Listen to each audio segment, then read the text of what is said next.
সালামু আলাইকুম। আজকে একটি গুরুত্বপূর্ণ বিষয় নিয়ে আপনাদের মাঝে ভিডিও নিয়ে হাজির হলাম। বিষয়টি হচ্ছে, বর্তমান সমাজে বা বর্তমান সোশ্যাল মিডিয়ায় অনেক নিউজ আসে বা আমাদের কাছে ফোন আসে যারা স্বেচ্ছাসেবী অঙ্গনে কাজ করে বা স্বেচ্ছাসেবীদের সাথে জড়িত। দেখা যাচ্ছে আপনি হয়তো বিভিন্ন সময়ে আপনার রক্তের প্রয়োজন হয়।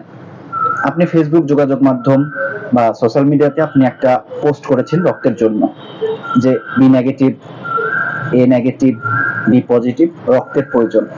আপনি কোথাও খুঁজে পাচ্ছেন না ব্লাডটা, আপনি পোস্ট করতেছেন বিভিন্ন গ্রুপে, বিভিন্ন পেজে, বিভিন্ন আইডিতে।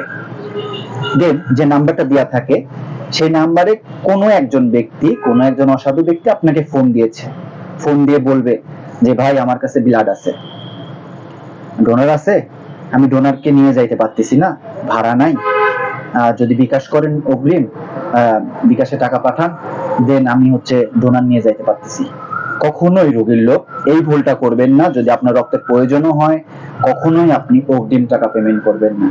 যখনই আপনি তার বিকাশে টাকা দিবেন, ঠিক সেই মুহূর্তে সেই ব্যক্তিটা ফোন বন্ধ করে দিবে। এরকম অনেক ঘটনা ঘটছে এবং অনেক ক্ষেত্রে দেখা যাচ্ছে রেডি ডোনার, ফেসবুক যোগাযোগ মাধ্যমে রেডি ডোনার পোস্ট করে যে এ পজিটিভ রেডি ডোনার, তার নাম্বার দেওয়া থাকে। যখন আপনি ফোন দিবেন তখন বলবে যে ভাড়া নাই, এটা অজুহাত, ওটা অজুহাত, বিকাশে টাকা পাঠান। তো এই বিষয়গুলো অবশ্যই খেয়াল করবেন যে কোনো রক্তদাতা অগ্রিম কখনোই টাকা নেয় না। তিনি শুধুমাত্র আল্লাহর সন্তুষ্ট অর্জনের জন্য রক্তদান করে থাকে।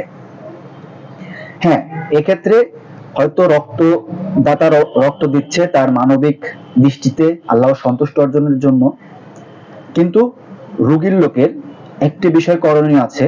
সে যদি ছাত্র হয়, তার বাসা যদি একটু দূরে হয়, চেষ্টা করবেন তার ভাড়াটা দিয়ে দেওয়ার জন্য, তার জন্য সর্বনিম্ন হলেও একটা ডাব, একটা গ্লুকোজ পানি খাওয়ানোর জন্য। তো ভিডিওটি যদি ভালো লাগে অবশ্যই এটা শেয়ার করবেন এবং সর্বাত্মক আপনারা সচেতনতার সহিত এই বিষয়টা লক্ষ্য রাখবেন। কোনো ব্যক্তি যদি অগ্রিম টাকা চায় আপনার কাছে রক্তদানের জন্য, কখনোই সেই টাকাটা দিবেন না। আসসালামু আলাইকুম।